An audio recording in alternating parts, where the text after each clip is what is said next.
میں تھے محمود غزنوی کے دور میں، سلجوق ان کے بڑے کا نام تھا۔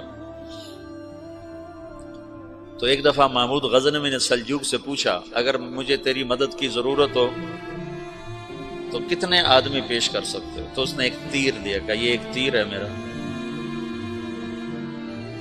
کسی کو یہ تیر بھیج کر میرے علاقے میں بھیج دو تو چند گھنٹوں میں 1,00,000 تلواریں تیرا پیرا دینے کے لیے تیار ہوں، میرے پاس اتنی طاقت ہے۔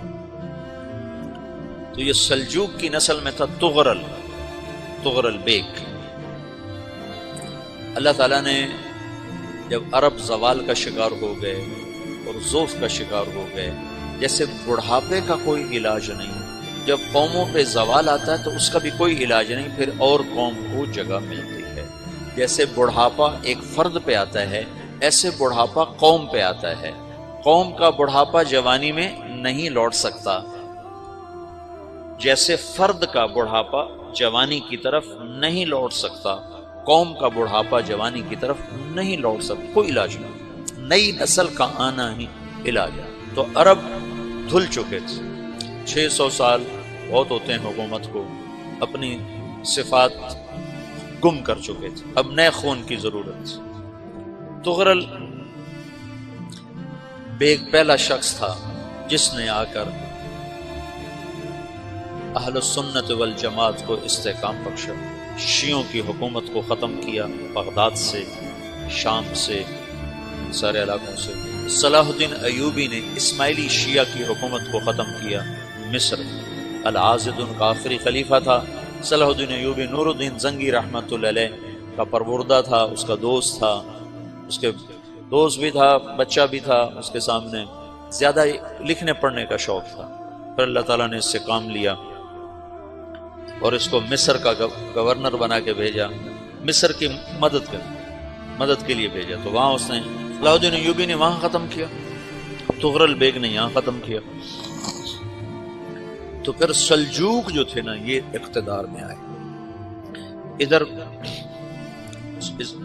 ختم ہو گئی سلطنت ابن عباس کی، مصر ایک چھوٹی سی ترکوں کی سلطنت ہے۔ تو اللہ تعالیٰ پھر مرکزیت کے لیے ایک نظام چلایا، دو لشکر آپس میں لڑ رہے ہیں، ایک میدان، ایک جنگلی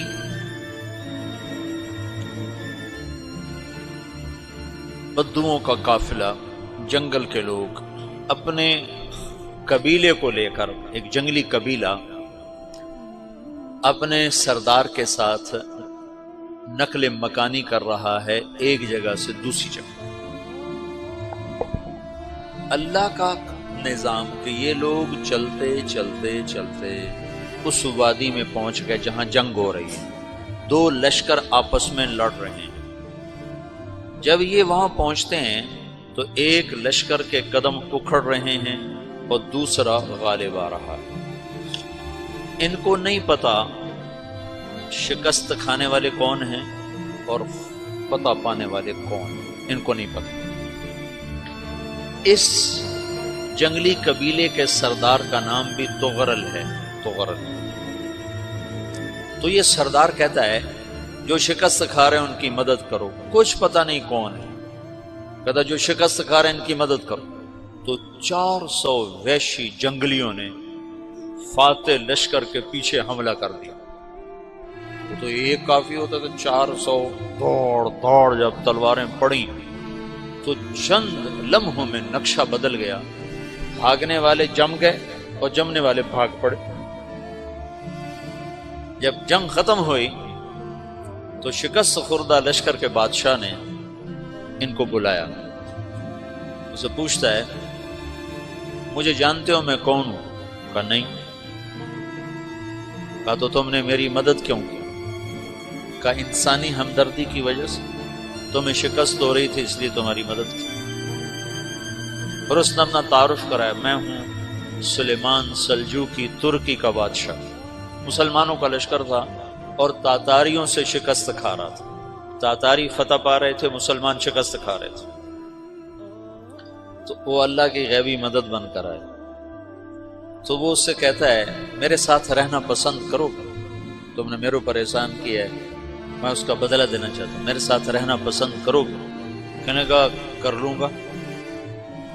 تو اس کو لے کر ترکی آیا، اور استنبول اس وقت روم کی حکومت میں تھا، اسے فتح کیا اس تغرل کے آگے چوتھے پانچویں پڑپوتے محمد فاتح نے۔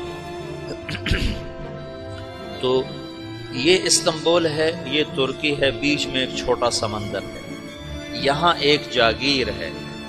تو سلطان سلیمان کہتا ہے یہ جاگیر تجھے وقف ہے، ادھر سے رومی مجھے تنگ کرتے ہیں حملے کر کر کے، تو میرا دفاع کرتے رہنا، یہ جاگیر تیری۔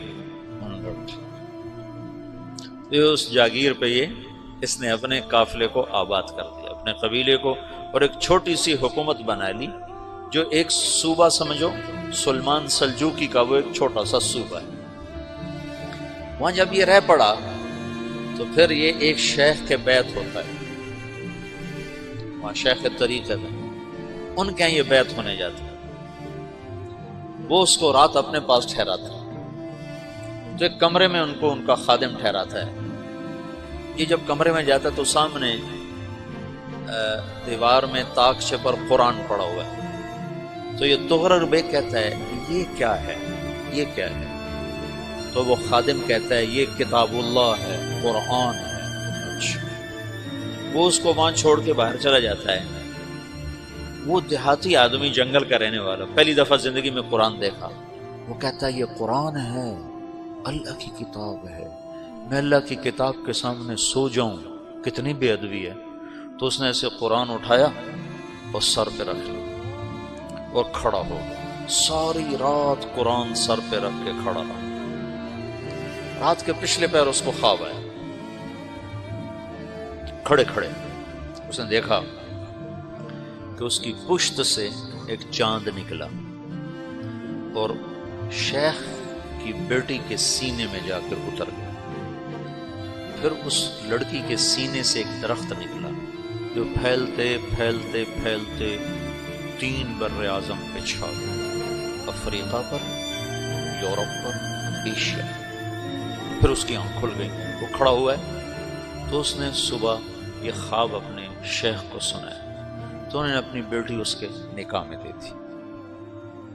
اس بیٹی سے ایک بچہ پیدا ہوا، تغرل بیگ نے اس کا نام رکھا عثمان، عثمانی ترک نام سنا ہوا، جو میں نے کل بتایا تھا کہ 1924 میں وہ خلافت ختم ہوئی۔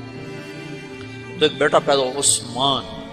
عثمان نے پھر ایک نئی اسلامی حکومت کی بنیاد رکھی جو 1924 تک چلتی رہی، کوئی 800 سال یہ حکومت چلی۔ تو حکومت کا شیرازہ بکھرا، لیکن پھر جڑ جاتا تھا، پر وہ قرن اول والا جوڑ کبھی نہ پیدا ہوا، ٹکڑے بن گئے۔ ان ٹکڑوں میں اللہ لوگ پیدا کرتا رہا جو دعوت دیتے رہے، دعوت زندہ رہی۔ جو تربیت کا نظام تصوف کے ساتھ تھا اب وہ تبلیغ کے ساتھ ہے۔